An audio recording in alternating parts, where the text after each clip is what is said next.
At 2 a.m., I sat alone in my darkened living room, listening to the tidal wave of insects chirping outside the window, my fingers wandering unconsciously on the piano keyboard. A soft and melancholy melody slowly flowed out. My fingers unconsciously wandered over the piano keyboard, and a soft, sad melody slowly flowed out. Emily, my beloved wife, this song is for you. But where are you right now? What are you doing? How did our marriage get to this point? Closing my eyes, my mind wandered back to when I first met Emily 5 years ago. It was a bright, breezy fall day. I was jogging in Central Park when I knocked over a young woman's easel. She was sitting along a wooded path, sketching on a canvas that depicted the park's stunning fall colors. I scrambled to apologize and help her set up her easel again. When she looked up and met my eyes, my heart skipped a beat, and Emily, with her long blonde hair and talking green eyes, stepped into my world. We fell in love very quickly. From school to work, from love to marriage, a few years passed by in a flash. Emily was a passionate girl, full of hope for life and art. Her passionate heart was infectious.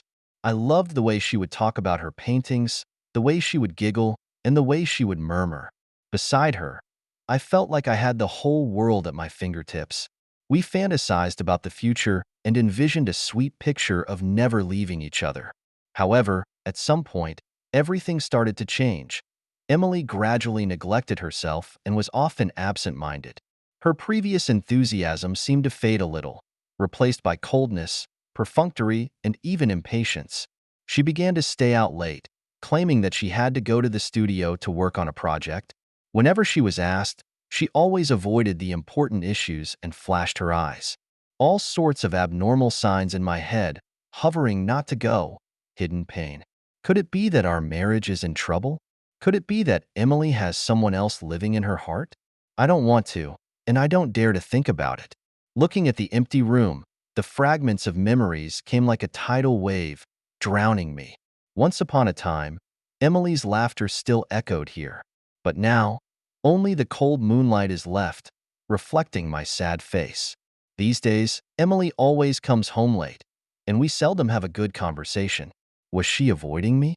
Was she tired of our life? A million questions swirled in my head, and I couldn't get them out. I tried to think of a reason for Emily's behavior, but I came up empty-handed. Late at night, I couldn't sleep anymore. Putting on my coat, I went into the backyard and began to prune those roses that were once Emily's favorite. The cool moonlight sprinkled on the flowers, the crystal dewdrops condensed on the delicate petals, haloing a layer of hazy soft light. These colorful roses, just like Emily's smile, are vivid and bright. Now, where has her smile gone? The process of pruning the flowers made me forget my worries for a while, but the deepest uneasiness lingered in my heart. Emily, my dear Emily, do you know how much I miss you? Do you know how much I miss you? How much I want to walk hand in hand with you in every corner of my life. The sky was turning white, and dawn was approaching. I looked up and looked out the window, high-rise buildings, traffic. The city by night is still sleeping in the noise and clamor, but my heart can't be calm anymore. But my heart couldn't stay calm any longer. Emily, we swore that we'd be together through thick and thin. Where are you now? How can I repair this quietly changing relationship? Endless thoughts swirling in my mind. I cannot help but sad. What is it that makes us drift apart? Can the cracks in our marriage be repaired? I lay down on the bed and closed my eyes tightly. Outside the window, the morning sunlight is showing. A new day is slowly coming. But in my heart, I couldn't find peace for a long time. Emily's figure appeared in my mind, so close, yet so far away. The sweetness that we used to share has now changed beyond recognition. Unease and anxiety gnawed at my heart. I have a vague feeling that a huge change is coming. Emily, I am willing to do anything for you. But you, are you still willing to continue to work with me in life? I'm confused about the future, but I have no way to talk about it. Outside the window, the city is gradually waking up, and I will start a new day, continuing this torment with no end in sight. In the wee hours of the morning, I was once again in a nightmare of tossing and turning. Emily, my beloved wife, I hope that this was only a temporary dilemma, but deep down, I knew that a storm was coming our way. Early in the morning, the sunlight filtered in through the cracks in the curtains, casting dappled shadows on the floor. I rubbed my sore eyes and reluctantly got out of bed. It was a new day, but exhaustion and restlessness followed me. I walked into the kitchen and Emily was already there. She was pouring coffee into a cup with her back to me. I coughed softly to get her attention. "Good morning, honey." I tried to sound lighthearted, but Emily only responded perfunctorily, not looking up. She seemed so lost in her own thoughts that she was oblivious to my presence. Have you been too tired lately? Do you want to rest for a few days?" I asked tentatively. Emily then turned around with a tired smile on her face. "I'm fine, Steve. I've had a lot going on in the studio lately," she said without meaning to. I noticed the dark circles under her eyes, and it hurt my heart. But she was oblivious to my concern. "But you have to take care of your rest. The body is the capital of the revolution," I said half-jokingly, trying to lighten the mood. But Emily didn't retort with her usual smile. She just lowered her head, stared at the coffee cup in her hand, and remained silent. For a while, the only sound left in the kitchen was the hum of the coffee machine. Emily and I were like two strangers with nothing to say to each other. When I arrived at the hospital, the busy workload temporarily washed away my inner boredom. But when I heard my coworkers talking about my wife, the anxiety began to spread again. "Hey, Steve, why are you always alone these days?" the head nurse at the hospital asked. "Oh, she's been busy at work lately," I replied perfunctorily. "Young people, work and career are important. It's normal." The head nurse patted me on the shoulder in relief. But I knew that the problem was not simply work. After work, I drove to Emily's studio by accident. I wanted to surprise her. Maybe she would be happy. But when I pushed open the door of the studio, what I saw was a mess. The easels were scattered on the floor, the paints and brushes were scattered all over the place, and the colors on the canvas were solidified into a ball. My heart clenched violently. "Emily, what happened to you? Emily, what happened to you? Where did your passion and inspiration go?" Just then, I caught a glimpse of a bright color under the couch. I bent down and picked up a man's shirt. There was a faint odor of cologne on the shirt, and it was definitely not mine. My hands shook uncontrollably. At that moment, I found a note in the pocket of the shirt. I plucked up my courage and pulled out the note. It was scribbled, "See you tonight at the usual place. Love, A." My heart instantly sank to the bottom. "Emily, have you really betrayed me? And who is A?" A million questions swirled around in my head, and I felt so dizzy I could hardly stand up.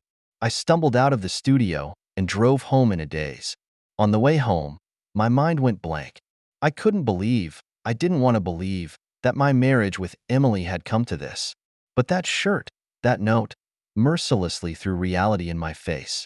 Back home, I fell on the sofa and closed my eyes in pain. Outside the window, the color of the night was gradually leaking.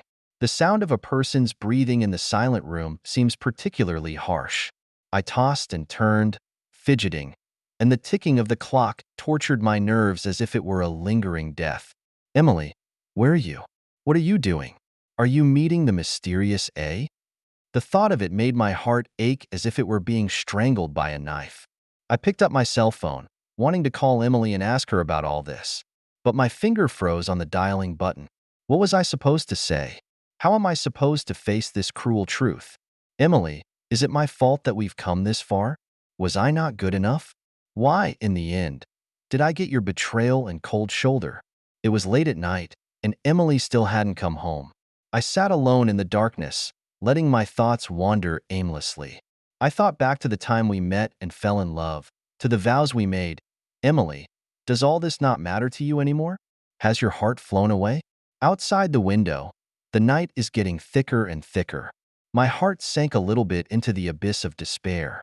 "Emily, maybe our marriage has already been cracked, but I've never been willing to face it, and I can't believe it. But now, the truth is right in front of me, and I can't avoid it anymore. How can I face this? What's our future?"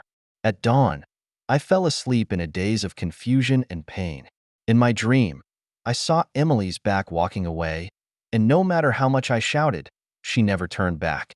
I woke up with a start and found myself in tears. Emily's place on the pillow was still empty. I collapsed, letting despair consume my heart. Emily, have we come to the end? Is it possible that love can't stand the test of time and reality? I don't want to believe it, but I'm so frustrated. How can I save this relationship? And how to face your betrayal? I closed my eyes helplessly and let the tears slide down. Emily, I hope this is just a nightmare. Hopefully, when I open my eyes tomorrow, you will still be by my side and everything will be the same. But deep down, I knew that none of this was a dream. The pain and the struggle had only just begun. I had to face the truth, no matter how brutal it was. I had to face the truth, no matter how brutal it was, and Emily, maybe we'd come to a confrontation. And that day may come sooner than I realize. My eyes were wide open in the darkness, listening to the insects and birds chirping outside the window. Dawn was coming, but I couldn't find peace in my heart, Emily. A few days later, late at night, I was sitting in my study, irritably flipping through medical journals. But the words on the paper, but how to not read into Emily's things such as messy hemp winding in my mind. Her recent unusual behavior, mysterious ambiguous text messages, all the signs are confirming my deepest fears. But I didn't want to believe that Emily would betray our marriage. I needed an answer, a conclusive proof. Determined, I put down my book and tiptoed into the bedroom, where Emily was already asleep, curled up in a ball, breathing long and hard. I held my breath and carefully picked up her cell phone on the nightstand. The light from the screen stung my eyes, and in the darkness, a text message popped up. See you Friday at the usual place. Don't let Steve get suspicious. Hey, honey, let's go on a beach vacation this weekend. I miss you so much. Hey.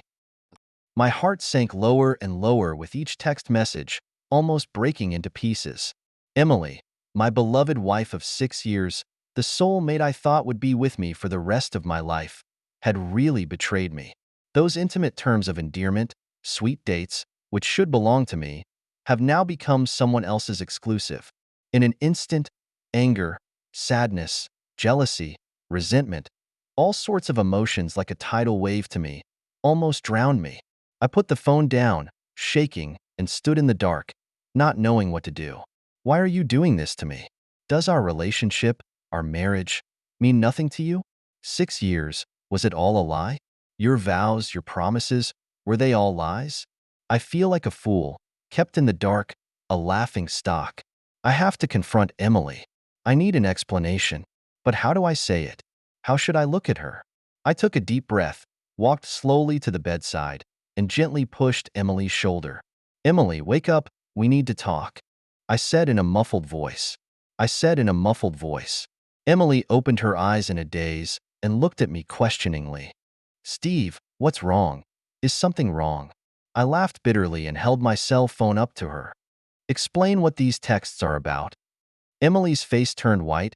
She opened her mouth, but couldn't make any sound. So, that's why you've been staying out so much lately? That's why you've been distant and cold to me? Emily, you betrayed me. You betrayed our marriage. I shouted. My voice was getting louder and louder, almost shouting. Emily shook her head in panic. Tears filled her eyes instantly. No, Steve, let me explain. Emily choked out. Adam and I are just friends. We're not. Don't lie to me. I interrupted her defense excitedly. Friend? Do they use such intimate words? Such a fluffy name? Friends will sneak around on dates, will disappear for the night without their husbands knowing? I was getting more and more agitated, and I was shaking. Steve, I really didn't cheat on you. I'm true to you. Adam was just confused. We really didn't do anything. Emily explained incoherently, tears sliding down her cheeks. I laughed with a sneer, and my heart filled with sarcasm. Emily, do you expect me to believe that? Do you take me for a fool? The girl who was so pure and lovely at the beginning has now fallen to lying and cheating and betraying her marriage. I was so wrong, so completely wrong. The argument soon turned into a heated fight, and Emily's explanations sounded so weak to me that I couldn't even listen to them. I couldn't listen to Emily's explanations. Anger took over my brain, and I was so angry that I started to speak out of turn, even picking up objects around me and slamming them on the ground. Between us, there was no more reason or calmness. At that moment, the doorbell rang, and Emily scrambled to open the door, and there was that Adam guy. As soon as I saw him, my eyes turned red and I went up to him and punched him in the face. Adam stumbled a few steps and blood seeped out of the corner of his mouth. You scumbag, scum! You seduce a married woman, destroy other people's family. Where is your conscience? I grabbed Adam's collar. My fist fell on him. Adam did not fight back, but looked at me with an innocent face. Hey, chill out, man, he said in a light-hearted voice. There's nothing going on between Emily and I. It's just some harmless banter. I was shaking with rage and pushed him away. Harmless? You call cheating on you harmless? I think you're sick of living. I raised my fist and was about to swing it again, but Emily stopped me. That's enough, Steve, she cried. Stop fighting, please. Adam, just go. We'll talk about what happened later. Emily shoved Adam out the door, not forgetting to look back at me pleadingly. I sneered and let them go, slamming the door behind them. Standing alone in the living room, I felt like the sky was spinning and Emily had really betrayed me and our marriage. That Adam had the audacity to show up in front of me with an innocent look on his face. All sorts of images flashed in my mind. The way they kissed intimately, the lingering figure. I felt a wave of nausea and almost vomited. I collapsed on the sofa, letting my tears flow freely. Emily, my Emily, how could you do this to me? I don't know how long it took, but Emily pushed her way in. Her face was still streaked with tears, and her eyes were red and swollen. She looked at me timidly, trying to say something.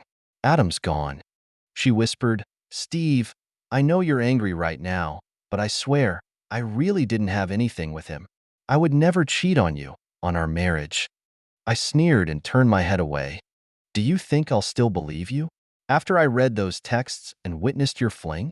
Save it, Emily. I've had enough of your lies. Emily choked on her words, tears slipping down her face again. Please, believe me this time. Give me a chance to explain, okay? You're the only one I love, ever. I closed my eyes and shook my head in agony. I'm tired, Emily. I'm tired, Emily. I'm really tired. I can't accept what happened tonight. I can't forgive. I need to be alone and think about our future. I got up, walked into the study without looking back, and closed the door behind me. Behind me was Emily's desperate cries, but I couldn't turn back, couldn't face it.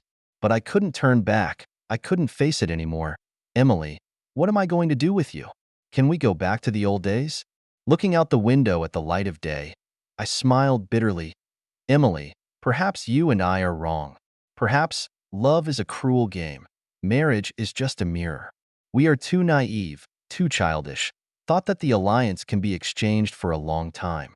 But the reality of the final mercilessly shredded our fantasies. I took a deep breath and closed my aching eyes.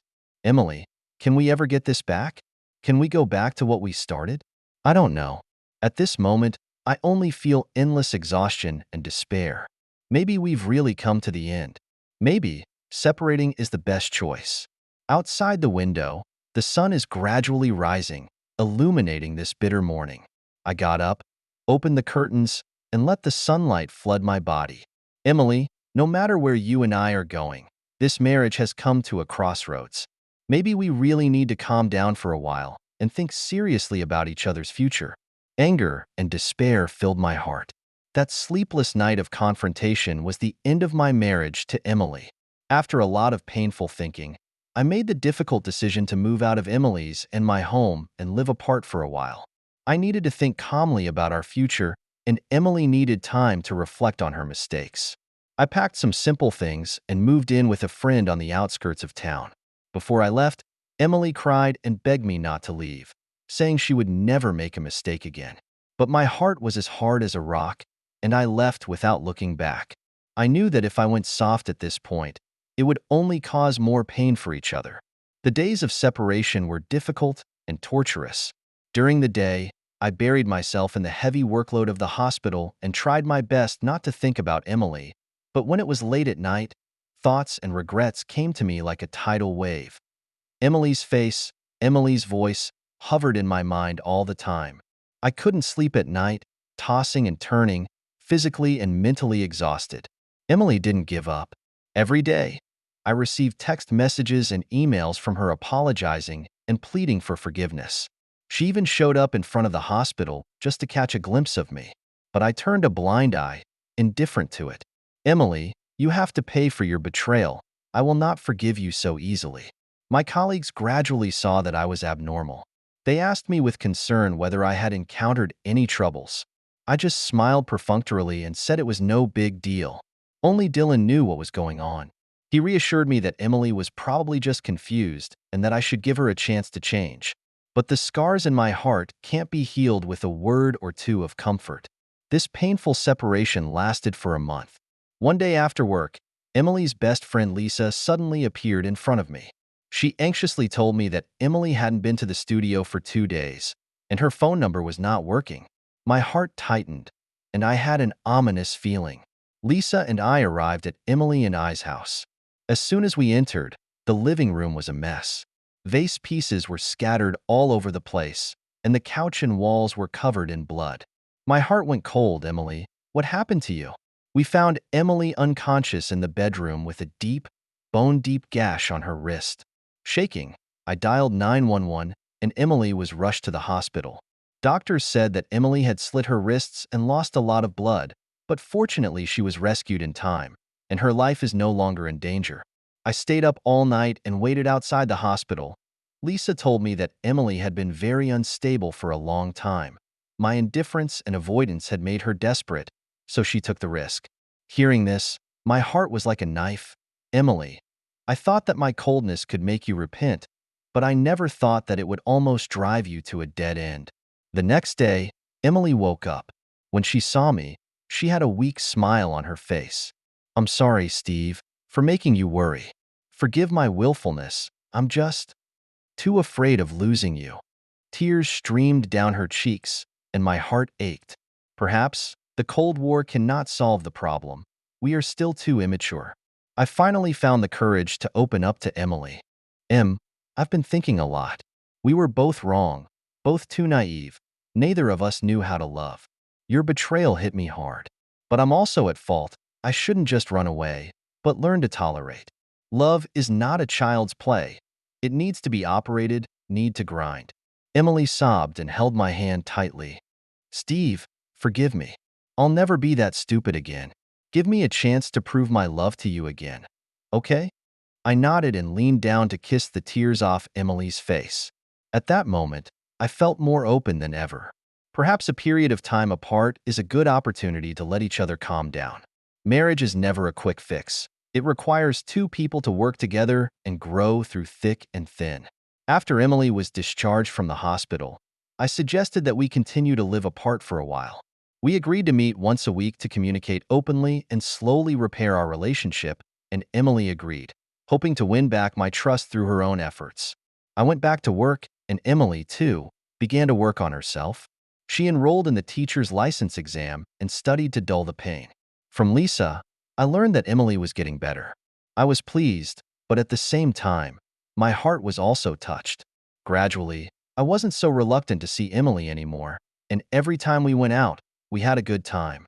Every time we went out, we talked happily, and Emily confessed to me that cheating on me was the worst decision of her life, and she swore she would never do it again. I also apologized to Emily that it was my indifference that drove her to the brink of extinction, and Emily sobbed uncontrollably, saying that this period of separation had made her truly understand how important I was to her. The dates became more and more frequent, and the relationship warmed up day by day. One day, I invited Emily back to my old house for dinner. When Emily appeared at the door, I froze.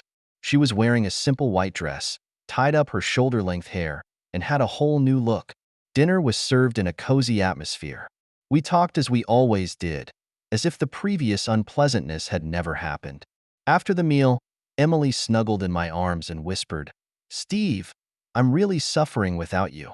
I don't want to lose you again. Let's start over, okay? My heart warmed up and I hugged Emily tightly. Yes, after so many experiences, we can't leave each other. Maybe love is like that.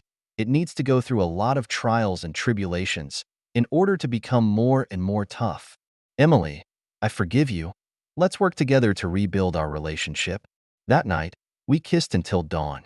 Lust rose quietly in the darkness, hot and holy. We were entwined in such an intimate way, as if we were trying to make up for our separation. I knew that Emily and I would walk hand in hand for the rest of our lives. Early in the morning, the sunlight flooded the bedroom. I was holding a sleeping Emily in my arms, and my heart was more peaceful than ever. Emily, my dear wife, how thankful I am to God for letting you come back to my side. I gently kissed her hair and silently swore in my heart that in the future, I would cherish her more, take care of her, and not let her suffer any more harm. Sweet times are always short. Just a month after we got back together, an accident completely shattered the peace of our lives. Early that morning, I was woken up by the sound of Emily vomiting. I went into the bathroom and saw Emily leaning against the toilet bowl, so pale and weak that she couldn't even lift her hand. I hurriedly helped Emily to the bed and asked her if she was not feeling well. Emily shook her head and mumbled, "I'm fine. Maybe I ate something bad last night." I frowned and felt that it was not that simple. Emily had been acting strange for the past few days, not only vomiting, but also drowsy, with no appetite, and her mood changed from time to time. All the signs made me uneasy, and I had a chilling suspicion. I repeatedly urged Emily to go to the hospital for a checkup, but she was always hesitant to do so. That afternoon, Emily finally couldn't resist my pleas and timidly walked into the hospital. I paced anxiously in the waiting area, my heart almost drowned in anxiety. "Emily, what is wrong? Is it? Do you really?" Half an hour later, Emily walked out of the clinic with the test report in her hand, her face pale.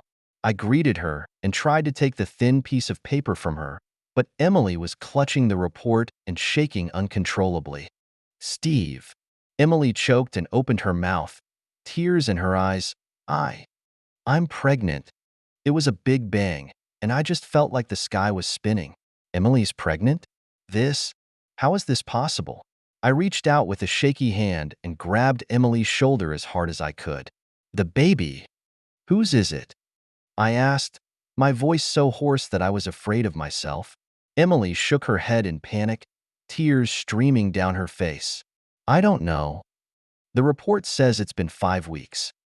"But 5 weeks ago is not exactly when we separated."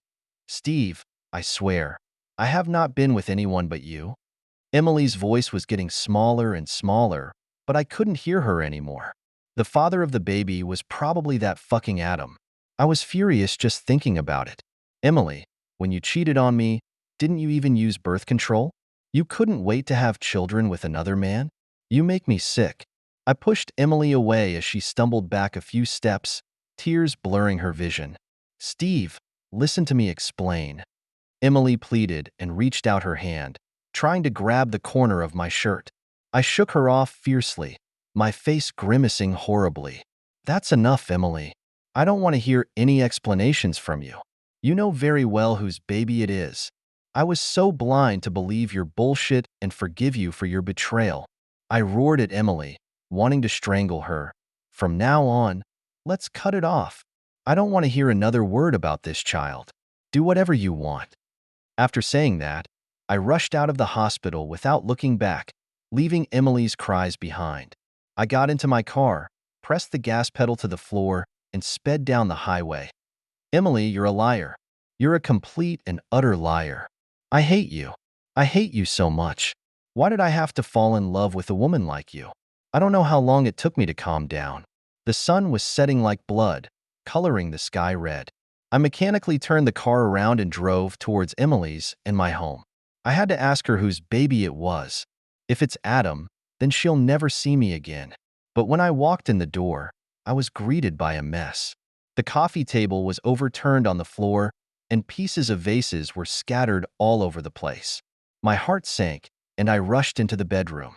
On the bed, Emily was curled up in a ball, surrounded by shocking bloodstains. Trembling, I rushed forward and picked Emily up. Oh my God, there was a horrible cut on her wrist. "Emily, Emily, look at me. Wake up." I slapped Emily's pale face, my voice shaking. Emily struggled to open her eyes, her gaze slack. Steve, forgive me. Kids, it really could be yours. Emily weakly murmured, fainted again. I panicked and dialed 911, and an ambulance arrived quickly and rushed Emily to the hospital. The lights in the operating room were on all night, and it wasn't until morning that the doctor came out, looking exhausted. The patient lost a lot of blood, but fortunately in time.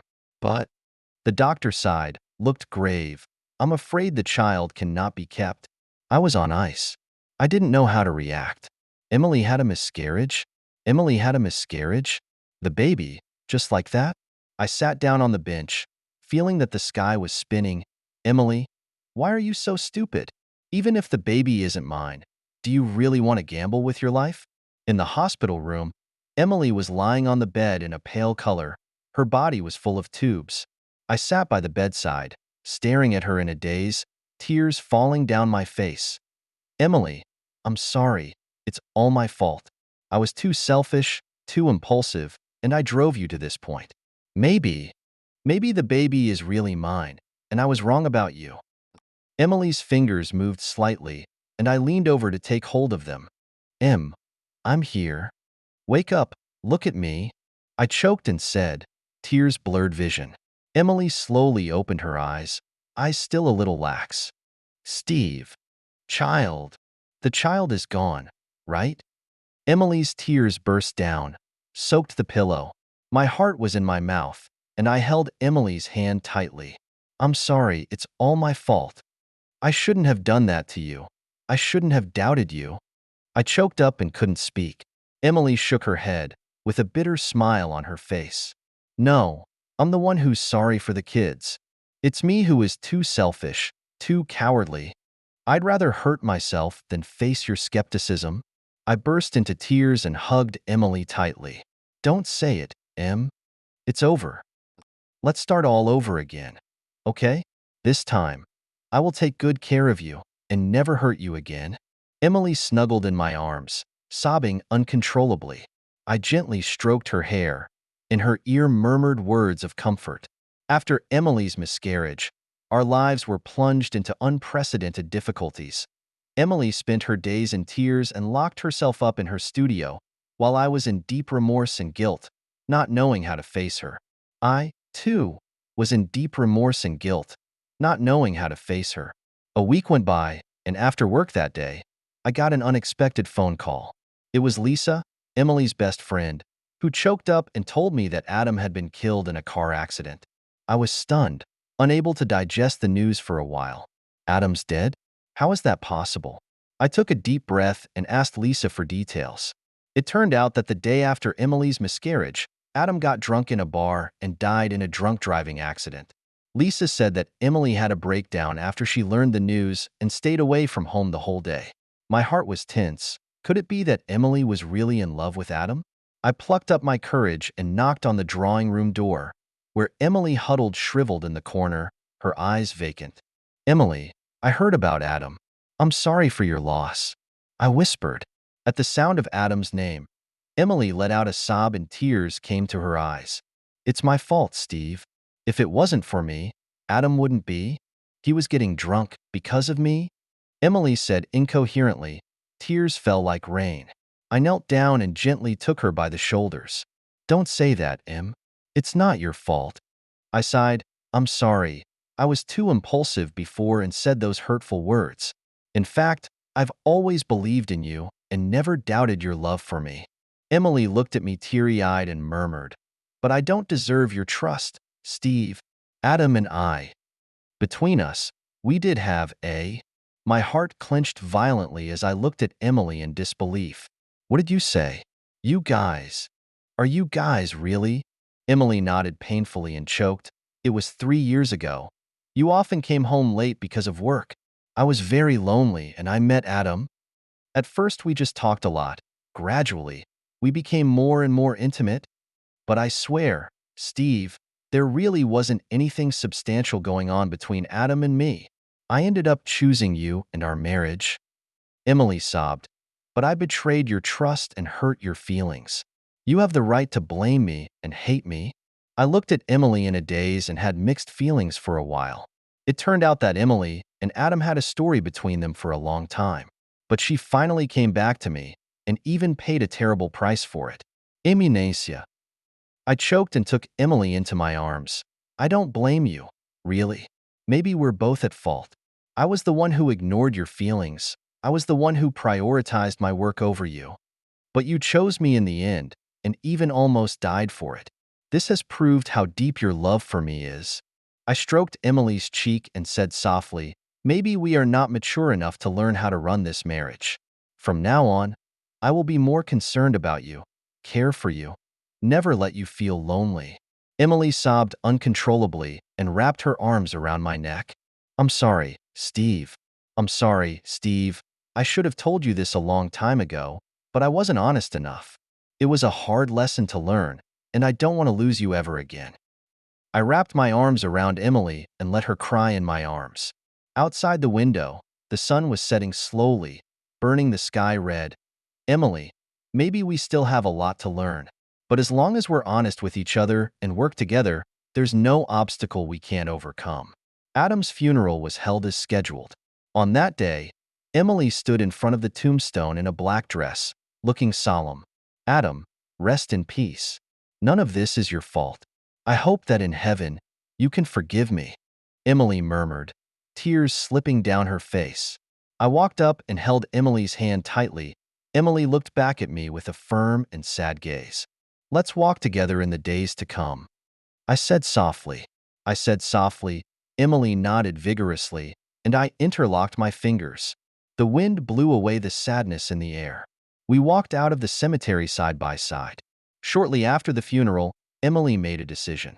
She wanted to apply for a teaching license and start a whole new life. I supported her choice from the bottom of my heart. In a sense, Adam's death made us whole. It made us realize the importance of each other and the value of honesty and tolerance. I made an appointment with my mentor, whom I had not seen for a long time, and told him about my confusion. My mentor patted me on the shoulder and said, Steve, marriage needs to be managed. You can't make the same mistake twice. Since you still love each other, you have to learn to be tolerant and sympathetic. Give Emily more trust, and your relationship will grow stronger. I nodded my head and blushed with shame. Yes, if I could have trusted Emily a little more, I might not have made a big mistake. I swore in my heart that I would be a better husband in the future and give Emily more security. A few months later, Emily passed her teacher's qualification exam and is now teaching in a middle school. Every day when she came home from school, she would share her classroom stories with me, with a happy smile on her face. I, too, have gradually regained my former gentleness and patience, and have learned to think differently and understand Emily's feelings. Life was getting back to normal, but Emily was feeling unwell from time to time. At first, we thought it was the after effects of the miscarriage, but the symptoms did not get better. At my request, Emily went to the hospital for a thorough examination. A few days later, the doctor called. I picked up the phone and the doctor's delighted voice came to my ear. Congratulations, Ms. Emily is 5 weeks pregnant. It's a miracle. I was stunned in disbelief for a moment. Emily is pregnant? Our baby is back? Tears instantly blurred my eyes. I shakily put down the phone, rushed to the studio, picked up Emily and sobbed uncontrollably. Did you hear that? We're having a baby. This time, we have our baby back. I choked out. Emily was also in tears and hugged me tightly around my neck. Yes, honey, this is our baby, a gift from God. At that moment, we hugged each other and cried, tears intertwined. Outside the window, the warm sunshine filled the room, heralding a brand new start. Emily, we had finally survived the hardest moment and ushered in the dawn of hope. In the rest of our lives, we will walk hand in hand. No matter how hard it is, we will never be apart again. Holding Emily in my arms, I felt her body temperature and listened to her heartbeat. In that heartbeat, I could hear the pulsation of a new life. Emily, this baby is a chance for us to start all over again. I will do my best to take care of you, love you, and wait for our little angel to arrive safely. The news of Emily's pregnancy definitely brought a turnaround in our traumatized marriage. The baby, which had already died, had miraculously returned to us. Looking at Emily's glowing face, I knew there was new hope for our relationship. After all the previous turmoil, I finally realized that marriage is not a child's play. It needs two people to manage it together. I am determined to be a better husband and give Emily more love and support. I started to spend more time with Emily, paying attention to her physical and emotional changes. I tried my best to find time to walk and chat with her, letting her feel my full love. Emily's mood gradually improved, and a happy smile appeared on her face again. Looking at her growing figure, I was filled with gratitude. This child is a gift from God, a ray of hope in the midst of our suffering. We started preparing for the baby's arrival together. We decorated the nursery and shopped for clothes and toys. Every little item was filled with our vision for the future, and Emily often hummed lullabies as she stroked her growing belly. Looking at her motherly glow, I vowed that this time, I would protect my wife and child and never let them get hurt again. In the blink of an eye, Emily's due date arrived.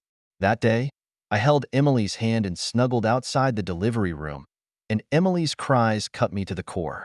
I prayed silently in my heart that God would bless Emily and the baby. The doctor walked out of the delivery room with a smile on his face. I rushed into the room, ecstatic, and saw Emily lying weakly on the bed, holding our daughter in her arms. I shakily took the tiny baby, my eyes blurring with tears. Emily, look, this is the fruit of our love, our salvation from God. Thank you, Em. Thank you for giving me this whole family. I choked up and kissed away the tears on Emily's face. Emily smiled weakly. You gave me the courage to believe in love again. Honey, this family, we will protect it together. Coming home to a family of 3 gave me a new sense of purpose in life. I do my best to take care of Emily and our daughter. When I look at Emily holding her baby and humming lullabies, I feel so happy. Emily, you are my world, and the greatest blessing in my life is to have you. At my daughter's 100-day banquet, in front of all my friends and family, I once again expressed my apologies to Emily. Emily, what I owe you, I will make up for in this life and the next. You gave me a complete home. I have to give you a complete commitment. In the future, no matter what the storm, I will hold your hand tightly and never let go. Emily wept and hugged me tightly. Everyone applauded and cheered for us at that moment, and Emily, thank you for your tolerance and forgiveness, which has revitalized our relationship. In the days to come, we will support each other through thick and thin.